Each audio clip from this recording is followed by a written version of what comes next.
If you know the enemy and know yourself, you need not fear the result of 100 battles. Opportunities multiply as they are seized. Strategy without tactics is the slowest route to victory. Tactics without strategy is the noise before defeat. All warfare is based on deception. The supreme art of war is to subdue the enemy without fighting. Let your plans be dark and impenetrable as night, and when you move, fall like a thunderbolt. The greatest victory is that which requires no battle. If you wait by the river long enough, the bodies of your enemies will float by. All men can see these tactics whereby I conquer, but what none can see is the strategy out of which victory is evolved. In the midst of chaos, there is also opportunity. He who is prudent and lies in wait for an enemy who is not, will be victorious. The wise warrior avoids the battle.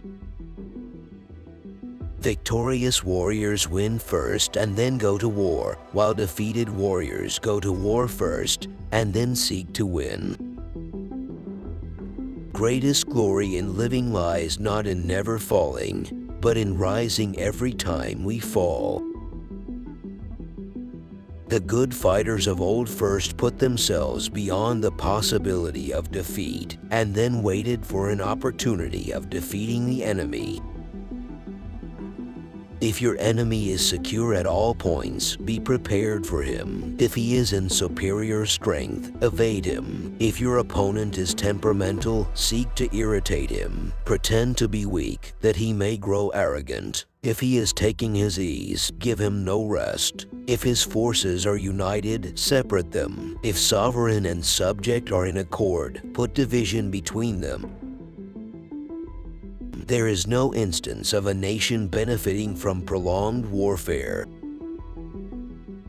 The art of war is of vital importance to the state. It is a matter of life and death, a road either to safety or to ruin. Hence it is a subject of inquiry which can on no account be neglected. One may know how to conquer without being able to do it. A leader leads by example, not by force. The quality of decision is like the well-timed swoop of a falcon, which enables it to strike and destroy its victim.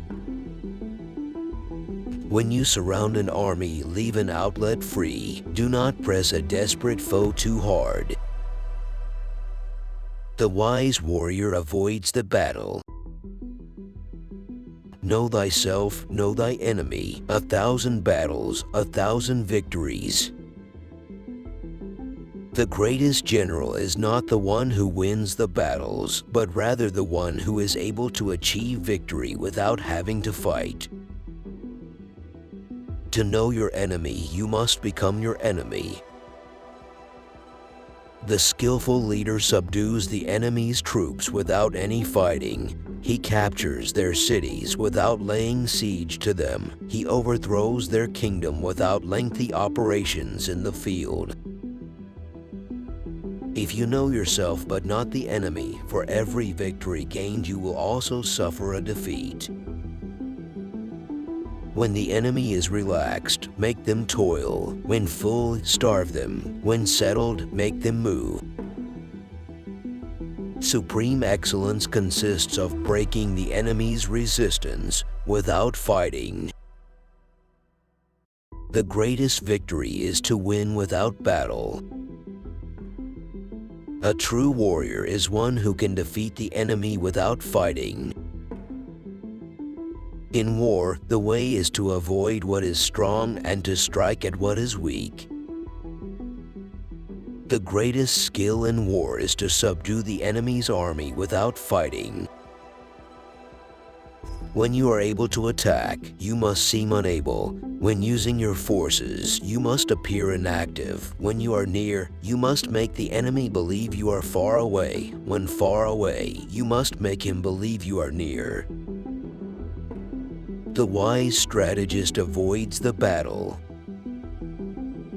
All warfare is based on deception, but true victory comes from righteousness. To fight and conquer in all your battles is not supreme excellence. Supreme excellence consists in breaking the enemy's resistance without fighting.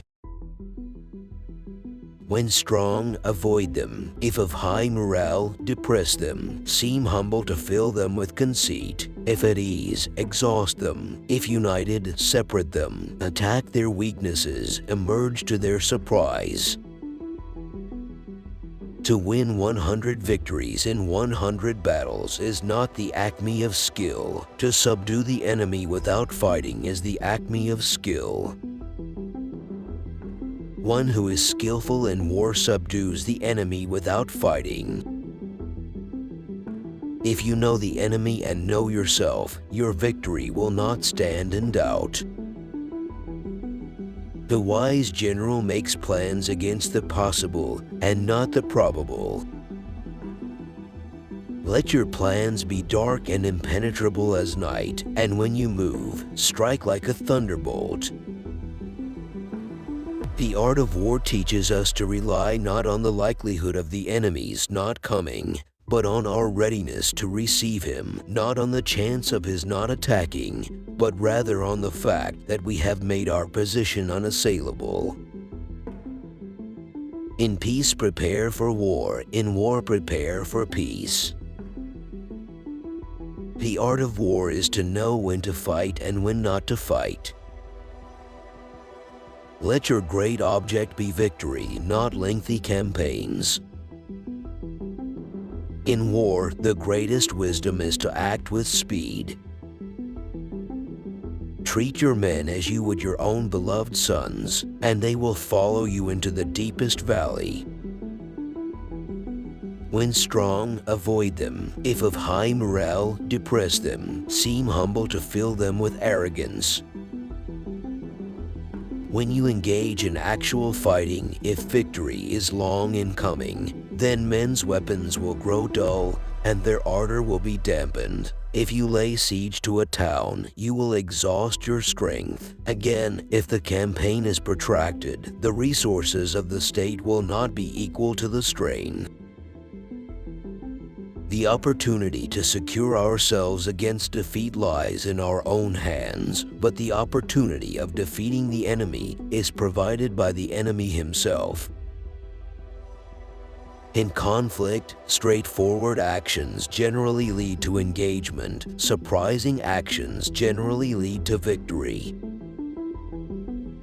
One who is skillful in maintaining the enemy in a state of mutual animosity and doubt is thereby capable of bringing him to a standstill.